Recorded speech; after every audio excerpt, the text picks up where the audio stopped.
Yes.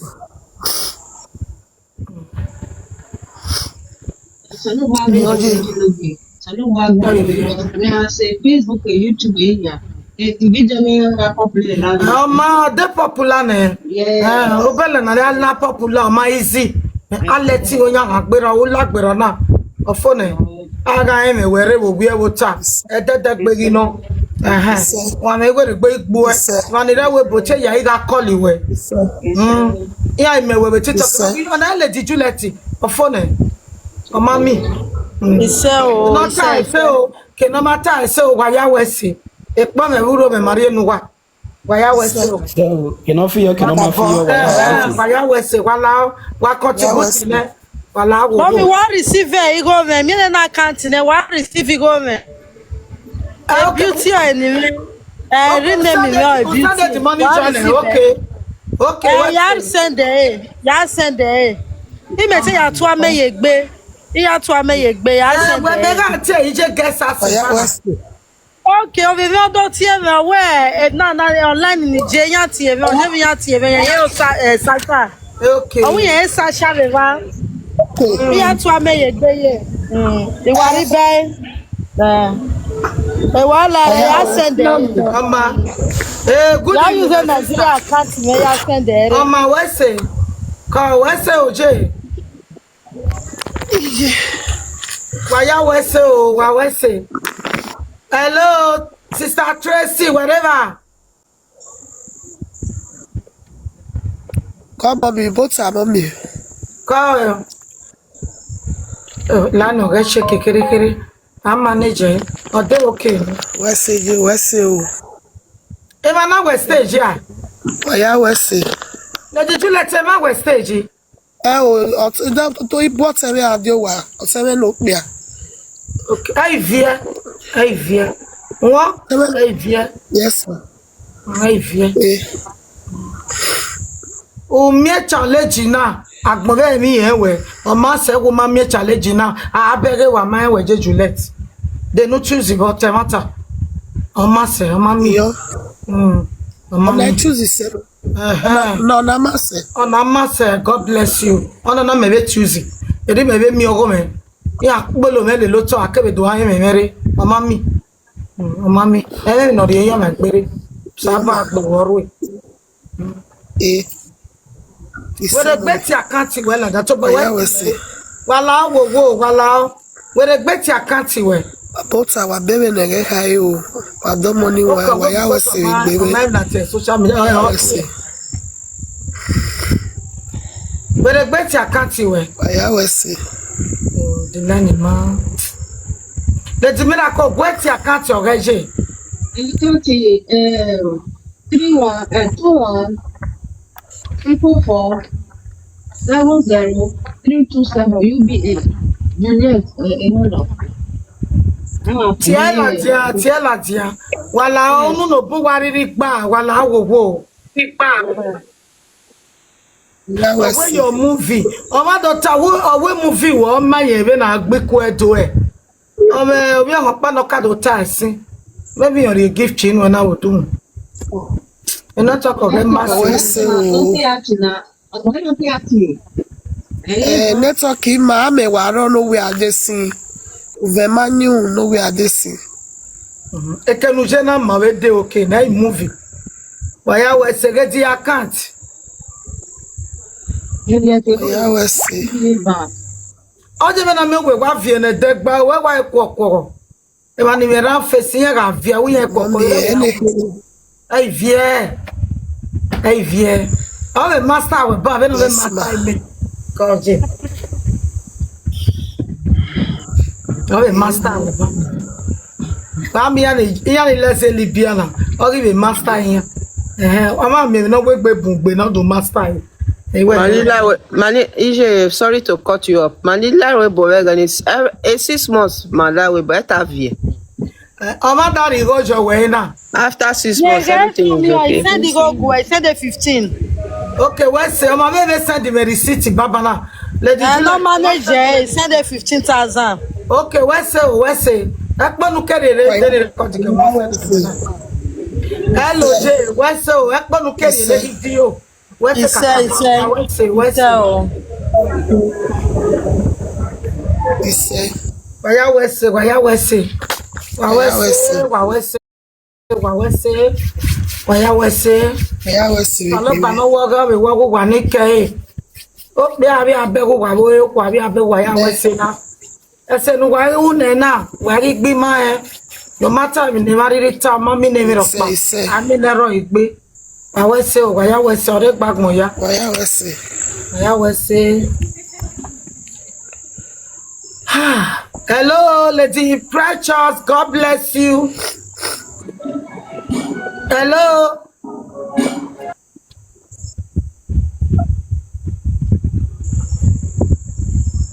I was say, power type. why was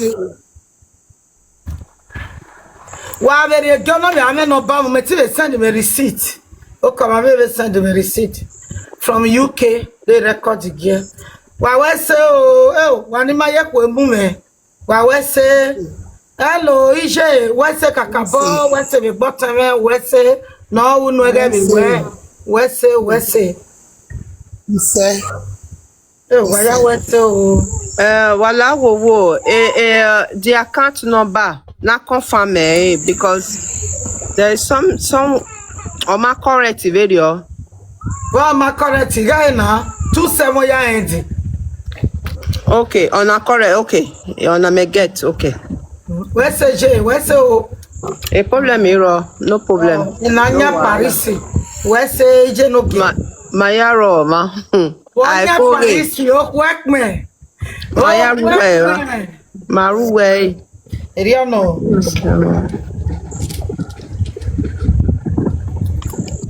Where they look. Waya wa say big bay, wa say. Akbono wa kere regiji wa say. Be na kere wuni ma yon give so igbe. I be finish again o salo ba be work when o ke mi ke mi agwa lo. Emi ke no ri ada we wo ri on. Salo bo artist we. Ai via wa be awo we ko ami o touch here. Oh, no man I understand the Facebook or no. Problem saka in Facebook o je no ke kana wa. No vu after some minutes of it you know. Iriyoje. Age no na ya age. Wori akoshi we. Age our busy wa block everywhere. your mommy. Age adam yo. Owe o mana eme ekweria adam yo. Mege video na ya chebo ni me agwa izu o se video. O ise BP age ebe no gbese no eti bi o yi. Our busy gbin area overcome ogo.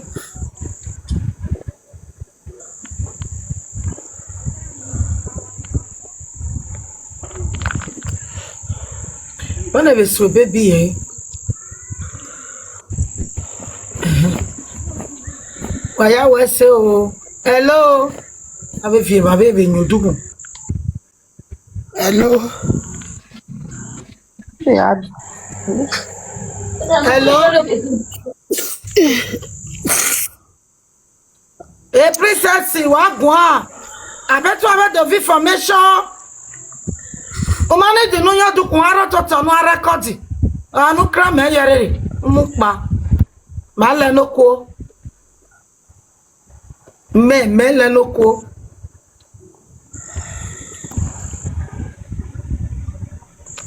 Ila no ko TikTok. Ila no ko Facebook. Be mama mi do ko do. Bega ni jomo ya gwo moku e. Bega ya. Oh, I love you my sister. E no mo gi e. E me so mama ekpa na bo bijian.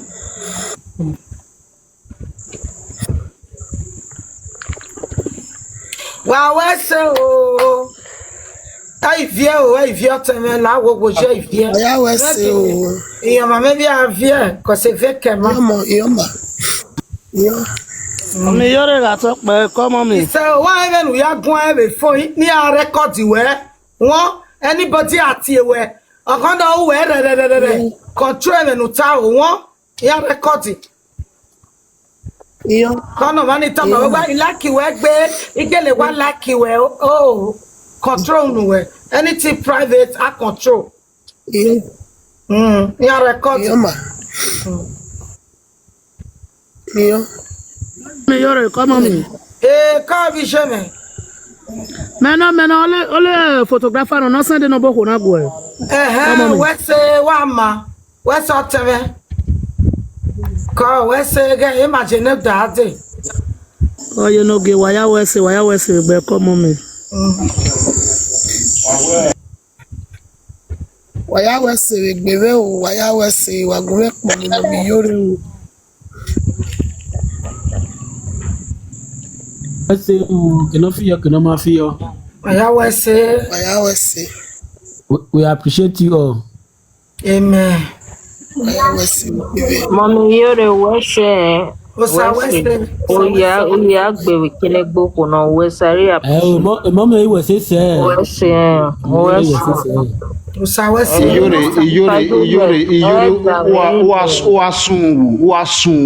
Wasungu. Lare welo kona ne mita na.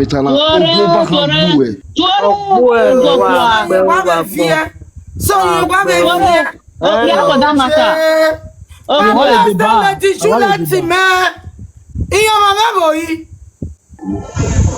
Waya wese. God bless her. Mayarema. God bless her. God bless her. No fear. Agbemi yohun. God be a so salopua. Yeah, solo. Yeah, was solo. Yeah, the bottle of work. Yeah, the bottle of work. Monsieur Morocco du Egbea. Mama no sigo kwa urua.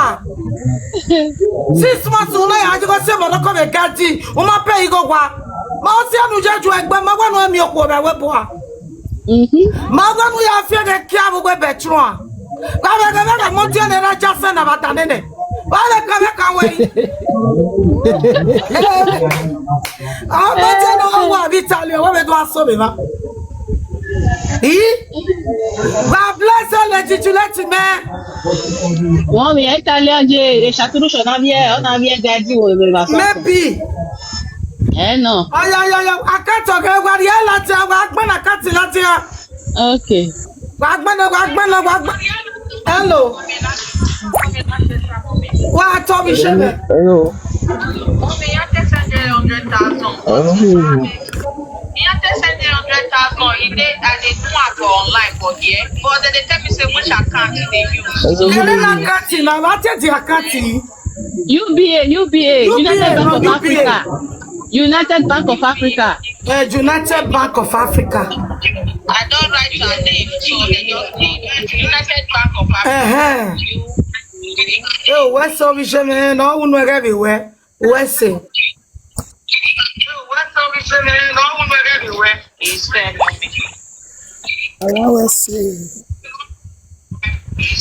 Well, repeated the account. God bless her. Oh, burning where you bless her. You go out by. Oh, we are.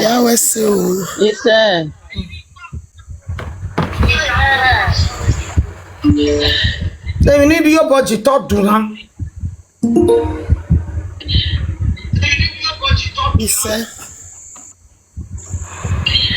Yeah, well, no, here we 100,000 away.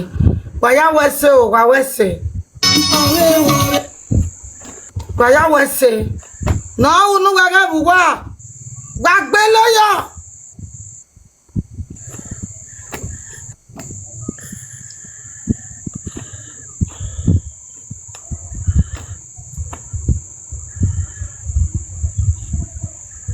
Il no quote talking. Oh, quote Facebook, il many car away. Our battle, so man over one. Il wrong. Yeah, boy, male no ko boy. Lare ga male no ko Facebook. Ma win taking my must to vie. Wagbele yo. The carry 200 and I we view yo. Well, wagbele yo. Ah, we go to farmer, we go to food. Oh, my, we go one wa. Ma be time go ben wa lu wa so jogging ya gbok pa every day. Wa na we say wa ga wu ko so ma nu wa gbok pa. Ona mi wa go sata.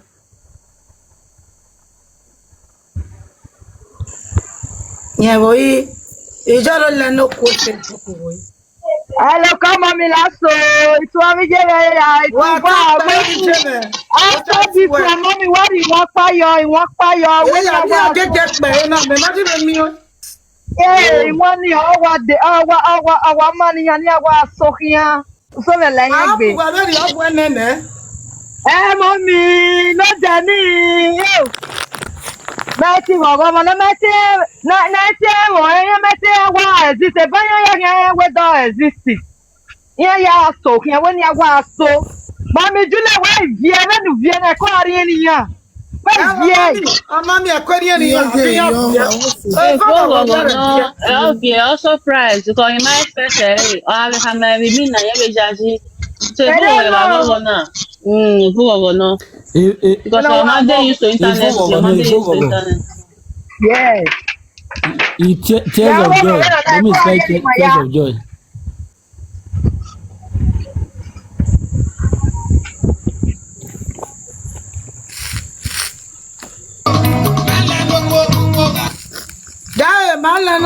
Hey, my people, now don't watch the video finish. Una see wetin happen for there. That one na Juliet. Wey it cause say when Iyore be say Iyore bully. This one na the second video. The next day, Olaya to Tayeba ni. Olaya to Tayeba. Bana yodu hundo tie boni ya Iyore be bani. O Julieteholor odo ame no wa gbu we semiri oni. Self-respect una no get. It's very bad. Eyigo o emi ya. Oma no rovi we geka tawe na ni we. I'm very sorry. I'm very sorry. My gedi na ya sunu dawe. Wa mwegbo wa gboto no deni we call the Mama Blue call we wogare live video. Uwu ma be na live video. But ugwa ya live video na to Tayeba ni. Shame unto you Shame unto you. Emanola dia the very day Iyore tell me ni. Me ni maya la dia we Iyore de gbe no mu we na. Umagwa la dia no dota we say when we ya la dia many we say iwa appreciate but you were just after that money ni akanri enu we ba ni. Iniwe akanri enu inigo uveju no we tie we 5 something. I so much believe say ogbera very yoni because I'm not told okay. Oma no gwa wa toge okay. We no set it up where umaibe na aje life here. They Mama Blue ya tie we omania hioduku moge Princess JJ do tame ma we wa egwi wa sorry wa we say wani ladia me for the first time. Ugumaibe na we he. But when na ya we he boy come to eganu ya ri ogijore me no deni. Ya collect inigo ni yari no 120 abi ma inigo no we send no shame unto you wagi we amu wa a self respect or dey very important no matter wetin be money e go na ahusi ai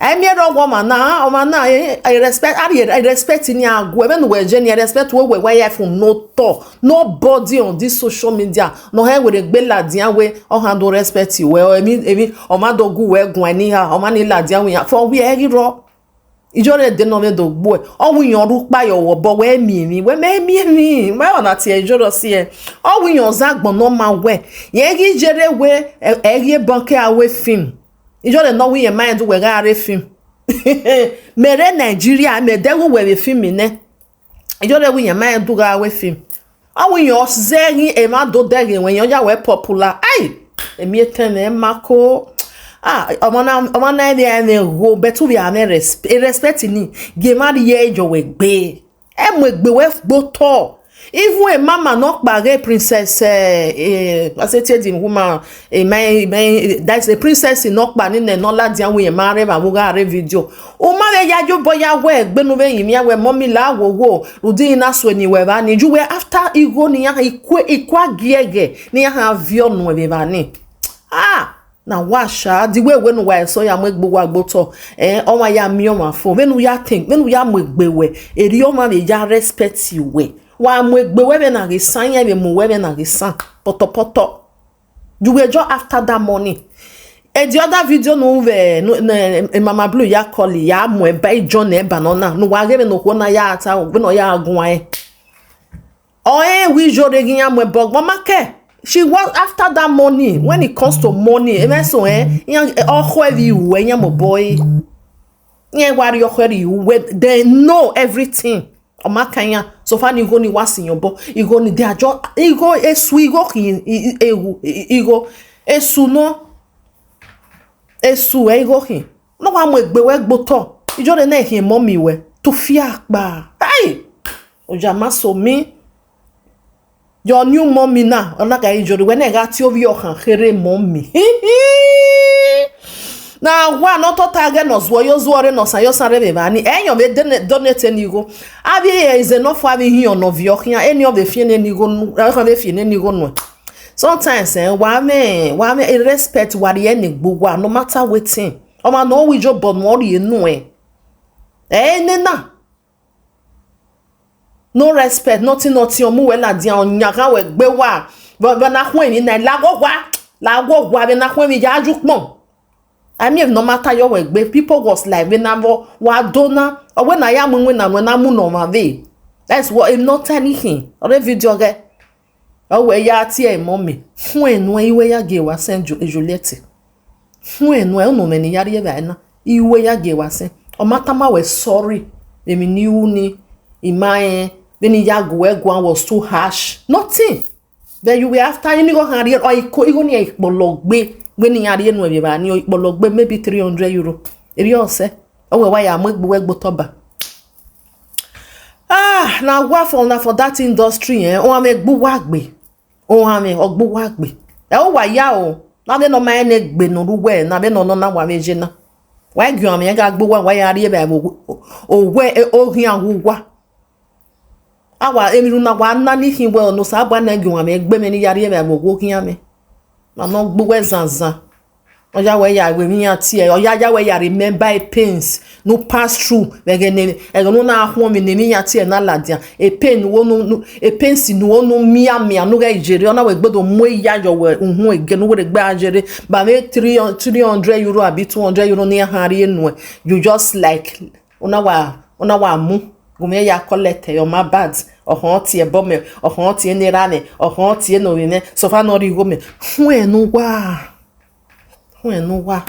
ame ma na gi asu.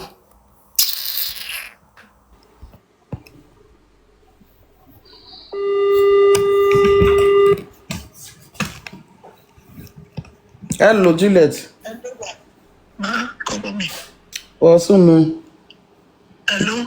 Hello, you have no time because how am I going before? Where be Jim? I am a fian. He said, what I Okay, now, where did they call you? Maybe the message. Equal life. About process for 7 years. Not fair way for very up. I call you the load the pleasure in a way of a Meetiyore we are here. You know, we wake up. If I have any money, or I go where you, if I understand the full radio. So, no, wala wuji. See, robot, maybe the here, not that they marry. Equal press for radio. While watching there, you are even Facebook, even TikTok, you understand the. So, where you may know the wedding laughing, and do ya see, let's see a no barry. Always said they no be made, said they. okay now. Hold on. On one way my phone, but on one way you won't. At least on one Jojan where my home where they no care I can't know about where carry out can be defended buwene. Mommy, Mommy, yes, if the boy you're marrying out, marrying I Moria can't see when Moria follow back there. Yes, it's your boss. Okay, la video na ni one way so. If you are me right no anota. Damio, Juliet, Damio. Every weather ni on go am phone. Damio, go be account number lo dia. Ni e ga ta mu gwe Damio, eni e va no we. Wo gwe ga si won e ona gwe, nu si won e ma ni deba we gbin e. Wo gwe ga si won e oni na ga o ka obo. Gwe ma gi jo me ga ta mu e bok bi jo me doge, o yo ba no, I ga dada gbe, e jo me ya ro me doge na ya mi o yo ba go. Gwe no gwe si mi ara do. Mommy, Damio J. Wala, here go mu wa be pari o message. Even me 6 million. He got me 6 million. He got me 6 million. Who why you oh, yes, oh we go. Who na me you go the 6 million to who na me you go. On one area cat you where so do hun. We na wa mola gawa man no so to we only man no na. Oh no na ma clear sha. E face work barang bari we ya gujore si wan. We ya do it. Oh ma clear. Go Damio. O tani mi ano we. Una we pass na bi wani ya tu Iyore west. Damio Juliet. When we no see any man do na mo wu. O ka oba. O ko pa no to takere. De ba e girl pa ofo e mani ka na record. Everybody not go where you tell where you must fear boy. Either you sit here, either you conserve Yakupa, or do you must have pressure. Bonnie Yakupa, Mieru do where. Okay, well, Damio, mommy, Tamano, Damio, mommy, Tamano, Damio. I want to Damio, who Damio? Damio, every metana, when no send money, we don't know. Oka over, in my bag, even Iyore no time. No, Yahweh. Eh, my Anna, not yet was ever yet. Damio. Oka oba be no ya bully we da go be wo da. Eh, my Anna be pon apa. Mana na dia we I wo mana. You understand me? Then mommy blue na la dia. My Anna see me say no, my Anna mu dia no we no we na ma. On oka oba. Damio. We Damio ne. Damio nya. Where Damio. Mommy, Tamé we no Damio mene. Where Damio my love. Every no ki. Mana me donating we dia. Igo nu bi ate me obi ma. E avie. Onye emani oje na bi ne do oni na oka o. Ukpo give the do ya mo ugwe ye ya se gbengwa emani wa gba industry. We are talking about the fable where my way. Tamwe bog be your boy do ya. You go your pardon. Let her return that money. You want me to hear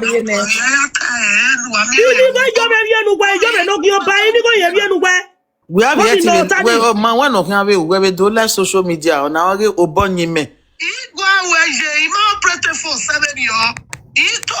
One went to me to God. Yeah, block you. One he might like you. We might not see it.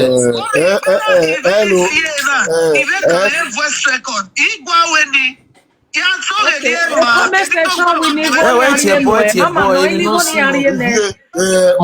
Mama. Now we want to say if you are not one di mewo. Wait, mommy, inigo yariene, inigo when you are can't wear, Iyore no your baby and wear, he goes the boo. Igo ni bela kasi veni afia idi afia fwa. Igo amego kere bakaso to gada na kwa hefa something. Okay. 500 yeka. 6 million ya waru. Yeah, 6 million. Your baby and wear. Imatamu wawe. Ijore ona mekiri. Mama, yeah, 6 million. Mama Blue. Wa muti na wa jẹ́ mo pa kun.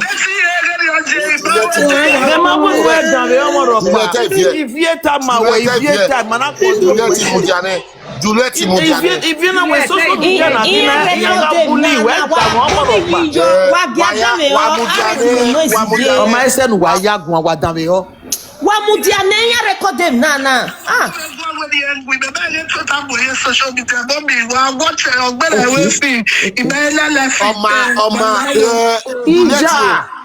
Hey, Juliet.